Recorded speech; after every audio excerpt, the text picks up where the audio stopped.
2022년 11월 10일 아침 출근길입니다. 바이든 대통령과 미국의 물가 상승률을 심각하게 보고 그것에 대응하기 위해서 금리를 계속 인상하고 있습니다.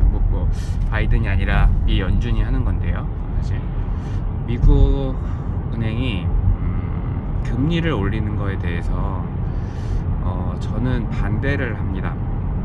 그 이유는 그러니까 물가가 올라서 그것을 잡기 위한 수단으로 금리를 올리는 것인데요. 금리를 올려서 일단 물가를 잡을 수 있느냐, 그게 첫 번째 관건이고, 두 번째는 금리를 올려서 생기는 부작용이 훨씬 더 크다.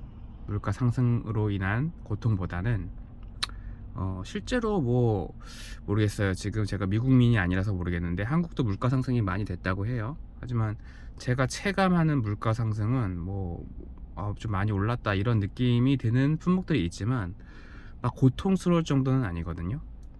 하지만 금리가 올라서 고통스러워하는 분들은 많이 봤어요. 주변에 아파트 대출을 다 받았는데 3억 4억 많이 5억도 받고 하신 분들이 있는데, 혹은 기존에 다른 이제 신용대출이 있는 분들 1억이라든지 5천만원 8천만원 이렇게 받으신 분들이 있는데, 그분들의 생활 수준이 금리 인상으로 인해서 굉장히 고통스러워한다는 거죠. 서민들은 예금이 많지 않고 보통은 대출이 많으시죠. 근데 금리가 상승이 되면은 그분들의 그 고통이, 이자 부담이 굉장히 커질 것이라는 거죠. 그리고 은행도 부실화되고 그런 이제 돈을 못 갚는 분들이 생기니까, 그리고 건설사들도 PF 일어나지 않고요. 부동산 경기가 일단 꺾이게 되면은 그분들이 짓던 어떤 건물들도 부실화가 되는 거고요.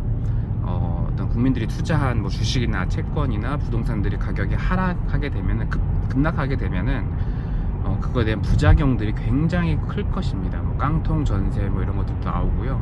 굉장히 많은 부수적인 그런 문제점들이 많이 생기는데, 미국의 금리 인상으로 해서 전 세계가 고통을 받고 미국도 고통을 받을 거고, 미국은 근데 이제 다른 나라에 비해서 덜 고통을 받는다고 그러더라고요. 이자가, 그쪽은 이제 미국민들은 고정금리를 이미 많이 받아놔서 우리처럼 변동금리를 많이 받은 이제 대한민국이나 기타 다른 나라들보다는 고통이 덜 할 것이라고 합니다. 어찌 됐건 이제 다른 나라에 이렇게 고통을 주게 되고요. 그 다음에 예를 들어서 무슨 미국 우선 그 법 이번 통과된 거 있잖아요.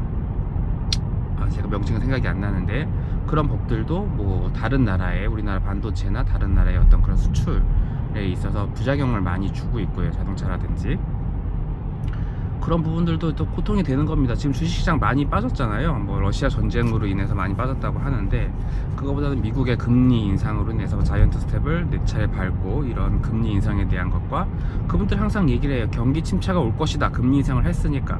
경기 침체에 대한 어떤 두려움, 이런 것들 때문에 심리적 불안감들이 어떤 안 좋은 영향들을 계속해서 주고 있다라고 말씀드릴 수 있습니다.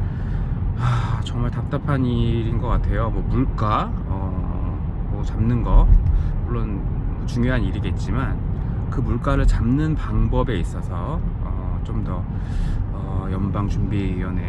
미국 연방준비위원회에 아주 현명한 판단이 필요한데, 자국민을 위해서 아마 이렇게 많이 하시는 것 같아요.